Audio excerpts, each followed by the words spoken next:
شما نیز مادر میشوید، مادر هستید. وقتی شما عزت و احترام نسبت به مادر خود میکنید، فرزندانتان از شما یاد میگیرند، تربیت میگیرند.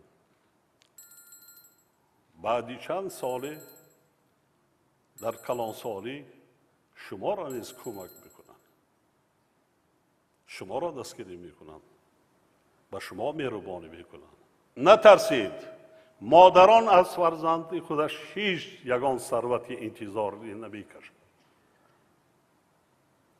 آن چیزی که من حالا گفتم، مقصود در این شب و روزهای ایدانه، یک بار رفته اقلاً آن دستکایی که مای شما را از طفلی تربیت کرده به کمالات رساندن، یک بار گرفته تفاو کرده مادر جان گفته بوسید، چقدر خوشحال می شود. نه داروی و سوزنداروی طبیب در کار، نه مریض می شود، عمری با برکت می بیند بالای سری فرزندان. این دولتی سری فرزند. و ببینید حیات انسان را چنین آفریده است، از لحظه پیدایش کدام کلمه را ما یاد میگیریم؟ چی میگوییم ما؟ از خردسالی تا نفس واپسین در همه لحظه های وزمین و دشوار زندگی بکی رو میاریم. آنکه مادر داریم نداریم، آچه جان، مادر جان، این غمخواری ها را تنها در روز مادر کردن در کار نیست. در تمام فصل، هر شبانه روز، هر ماه و روز و هفته، مادر تنها انتظاری یک روزی مادر نیست. مادر همه وقت مادر است. مادر داره بسیار، پدر مادر داره دولتی بزرگ. ما میگویم وقتی از دنیا میگذرد بعد پشیمان میشویم که دیگه سودی ندارد، جایش خالی است. بعدم پشیمان میشویم آن گفتنه هایی که در قلبمان بود ناگفته ماند یا ناشنیده ماند. رهبران مؤسسات تعلیمی عمومی که آنهایی که بانوان رهبری میکنند 100% بعضا 90% ختم کنندگان به دانشگاه و دانشگاه‌های عالی مملکت و خارج کشور داخل میشوند. من دیروز یک دخترک تاجیک را راهبری یک ناحیه دوردست کوهستان، ناحیه مرغاب تعیین کرده. 7 سال باز در وظیفه‌های گوناگون ناحیه من چند بار سفر داشتم، معاون رئیس شده کار می‌کنم. به درجه حس ملی، به درجه پاتریوت است که باور میکنه نگاه میکنه ذوقت میبیاد. در کوهستان آنه که ما شما روید در اوجه طاقت کرده نفس کشیده نمیتوانیم. مخصوصا من همین شب و روزها این وظیفه طبیبان است که مشکلات را با مردم با زبان عادی مادری تاجیک فهمانند. زیرا برای دولت پیش از همه ملت سالم در کار است و سلامتی مردم این بایگری دولت می باشد. مقایسه میکنم 10-15 سال پیش و امروز. خودی سال گذشته به ناحیه وادی رشتم از آن جمله سفر داشتم. من 2 لحظه را به شما میگویم چگونه ذوق جوان دختران به تحصیل و خواندن علم آموختن زیاد شده است. در ناحیه تاجیک آباد من صحبت کردم، 38 نفر دختران از جا برخاستند. جناب عالی، ما به شما سوال داریم. خب مرحمت بید. 38 نفر ختم کنندگان مکتب های تحصیلات عمومی سال 2019. جناب عالی، ما خواندن میخواهیم، لیکن افسوس که بلهای ما در مرکز تحصیل ما گذاشتن نتوانستیم. ما را کمک کن، ما علم آموختن میخواهیم.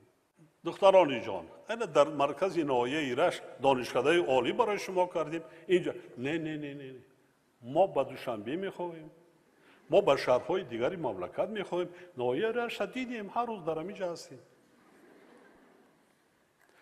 یک لحظه از همه بهترینش برای شما میگم. وقتی که از ناحیه ایرش مرا گسیل میکردن در فرودگاه، در آنجا صدای موسیقی رفته ایستاده است. بینم که از بین از هر جا دخترکا رقص کنیده در آمدن، دیلم درفت. این دخترها رقص نکرده ایستادن. این دخترها پرابلم دارند. حالی حتما پیش رو اینا گوید 17 نفر دختران از پی 100 نفر بین مردم برآمده، رقص کنان آمده ایستادن، راه گشتن. رقص کرده آمد از کپا رئیس نایا، معاون رئیس نایا گرد من آرام کار شده که تمام آرام. امنیت دادم مفتم بیسی این عمر نمیکشن.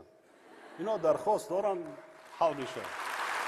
هموطنان عزیز، اگر شما خواهشی گذشتن گرانیسا را داشته باشید، اکا عبدالکریم در خدمتتون. اکا عبدالکریم قدیم ما طولی 4 ماه میشه که کار میکنم، یعنی رکلامشان من میکنم تا حال یگان شکایت اومدی نیست و فکر میکنم که شما هم رفته بیاید انشالله که شکایت نمیکنید. من به خاطر چکار میکنید رقم را سخنین میکنید و از نام کانال هم نو سلام میرسونید. انشالله که به خواست خداوند ساق سلامت رفته میآید. همیشه اکا عبدالکریم در خدمتتون.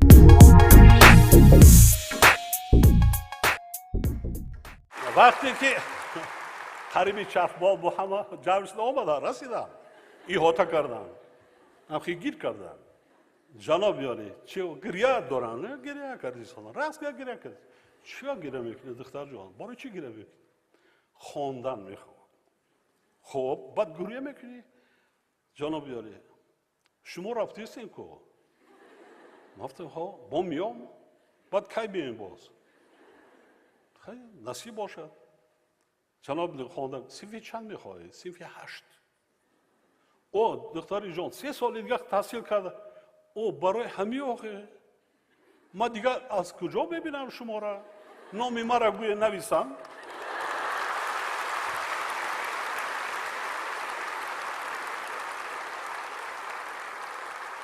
از صنف 8 9 10 11 حالی ختم نکردن. اکثر 17 نفر. نگاه کنید خیلی وای کردن که پرزیدنت میرود کی میرود. جناب یاری التماس نام ما را نویسن گوی نویسن ما میخوریم. ما شما را دیگر نمیبینیم نمیابیم. ما را دیگر نمیمونم پیش شما آمدنی. دعوت کردم این نام نویس کنید هر کدامش با کجا تحصیل کردن دیگر. این 5 سال 10 سال پیش اینطور نبود. اینطور نبود. پرابلم های دیگر وجود داشت. سطح خرافات بلند بود. خرافات پرستی. بسیار هوشیار زیرک هستند.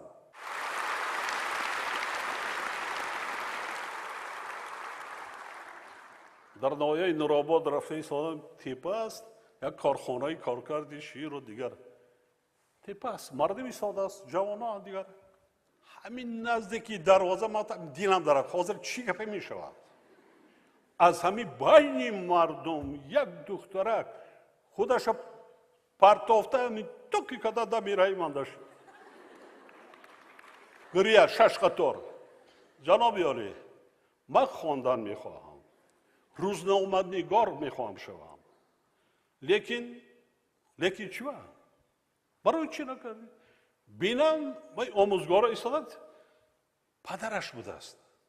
آموزگار همین نگاه میکنن نمیگه گپ زن دختر جان برای چی مایلش؟ جناب یاری نامی مرا نویسن نامی مرا من خواندن میخواهم. خب مایلش پدرت چیکار میکنن؟ بعد این خیلی قفای شما ده پدری من آموزگار میگردم سلام علیکم اچه برا نمیمونه خواندن میمونم جناب برود. در بعضی کارهای وزمین دیگر اگر همین حسی و تندرستی گوییم یا که ذوق کار دایر و تشبس‌های رهبری دولت به درجه بلند هست که نه هر یک جوان مردا یا که مردان این کارا کرده بتوانند. من اصلا میخوام من اصلا میگویم به جوانان باز میگویم رو میارم کلان سالان خفه نشویدان. در سالهای گذشته ما خود شاهد بودیم که پدر و مادران ما در وقت انتخابات شب قریب خواب نمیکردن. ایساری حتی ساعت 5 خیسته تیاری دیدم برآمده میرفتن از خانه انتخابات میرویم. بعدا آدمان دیگر بگیم که جوان ها اونه که از خواب میخیستند، جوان ها خواب ناز میبینند. همین انتخابات گذشته برعکس شد. از صبح صادق در تمام نشست‌های انتخاباتی جوانان بیشتر بودند و بنیاد فعال بودند. به نهایت من احسن میگویم.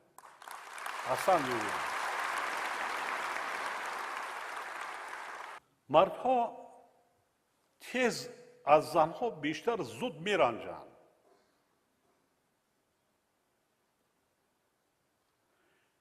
هیچی در دیگ و دسترخوانتان نباشد، شوهرتان با چهره کشاد از کار که برگشت پیشواز گیرید. هیچی هم که نباشد. با مصلحت کار کنید. یکدیگر را صدقاً دوست دارید، مهربانی کنید. زبان پاکیزه داشته باشید. شما زن مادر هستید. مهربان باشید. همین باور میکنید زبان شیرین بیهوده نگفتن که حتی مار را از خانه خود بیرون میکند.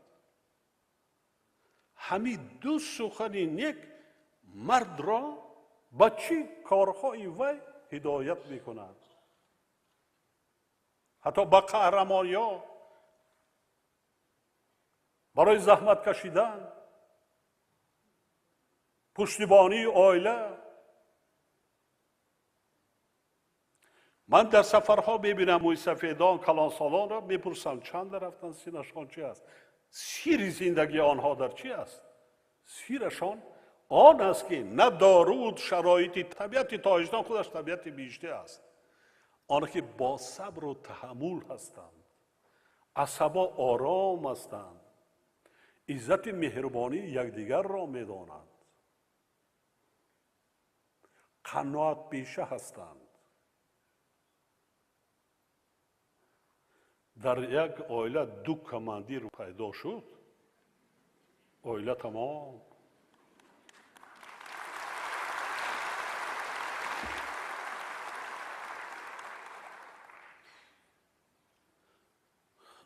اگر گپ با شوهر داشته باشید، یگان کمبودی شوهر باشد، در علاهیدگی از پیش نظر فرزندان در تنهایی گفتگو کنید که فرزندان پیخست نبرند.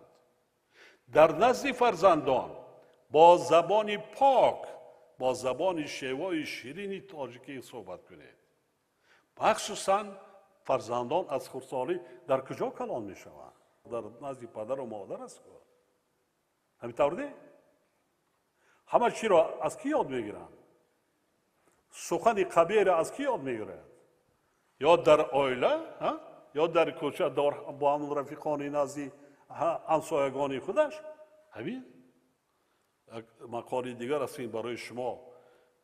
مرد را مرد میکند زن، نامرد هم میکند زن. کانالی ما در سامانه یوتیوب همنوا ابونه شو و از ویدیوهای نو با خبر باش.